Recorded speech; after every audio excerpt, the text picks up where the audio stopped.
Hello बच्चों, let's see the question. The question says an ammeter together with an unknown resistance in series is connected across two identical batteries, each of EMF 1.5 volts, connected first in series and second in parallel. If the current recorded in two cases be 1 by 2 amperes and 1 by 3 amperes respectively, calculate the internal resistance of each battery.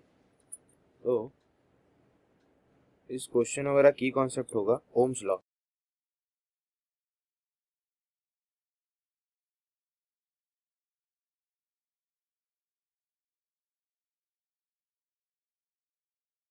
Okay, now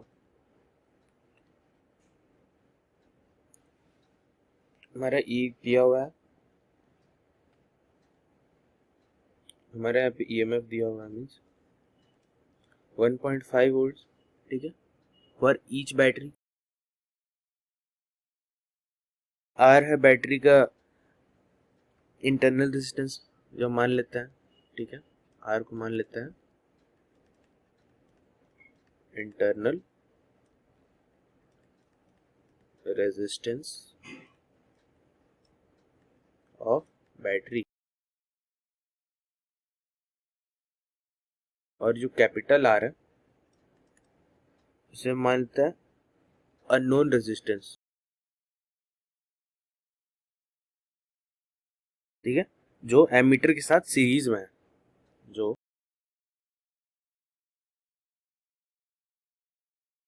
which is connected in series with ammeter। आइए first case देखें, जब battery series में है।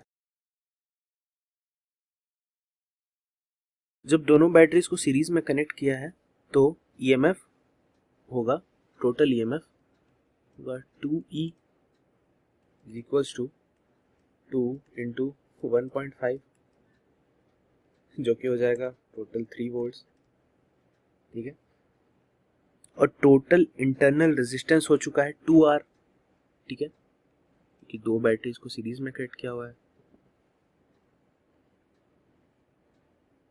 क्योंकि जो internal resistance है वो series में ऐड हो जाता है। सो जो टोटल रेजिस्टेंस है R total is equals to R plus 2R हम लिख सकते हैं, ठीक है। करंट दिया है हमारा, यहाँ पे current recorded in first case 1 by 2 ampere दिया हुआ है, ठीक है। So Ohm's law, according to Ohm's law I is equals to V upon R लिखते हैं, यहाँ पे R टोटल होगा, वैल्यूज को सब्स्टिट्यूट करेंगे, I 1 by 2 है, V 3 है, एंड R टोटल है R प्लस 2R, ठीक है। फ्रॉम दिस हम लिख सकते हैं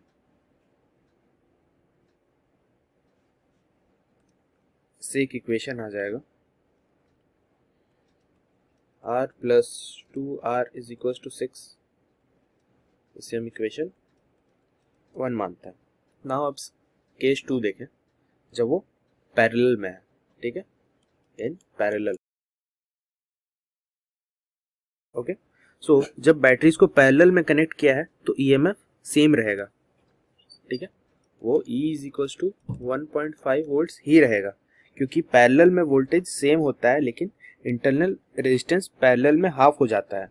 सो R इक्विवेलेंट हम लिखेंगे R बाई 2, तो जो टोटल रेजिस्टेंस हो जाएगा वो हो जाएगा R प्लस R बाई 2, ठीक है।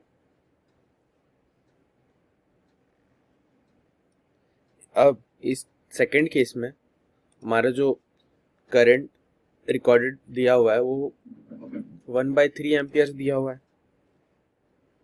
ठीक है। तो अगर फिर से अगर ओम्स लॉ लगाएं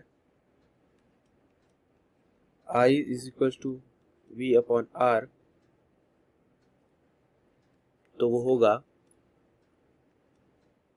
1/3 is equals to 1.5 upon capital R plus R/2।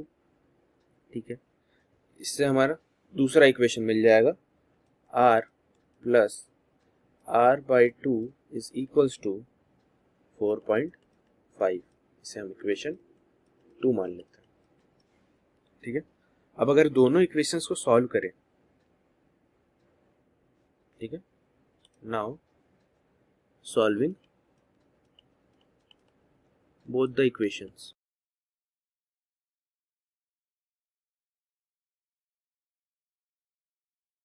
From equation 1 जो कि था R plus 2R is equals to 6, हम लिख सकते हैं R is equals to 6 minus 2R। अब R equals to 6 minus 2R को इक्वेशन 2 में डालते हैं, इक्वेशन 2 में, तो वो हो जाएगा कैपिटल R का value 6 minus 2R plus R/2 is equals to 4.5। इसे अब सॉल्व करते हैं आगे, तो होगा 2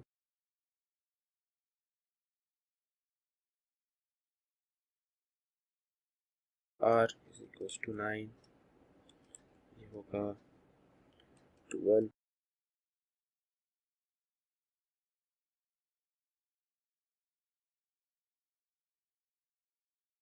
R इज इक्वल्स टू 1 ओम। ठीक है, अब अगर R फाइंड करते हैं, R आया 1 ओम, इक्वेशन 1 में से डालते हैं R प्लस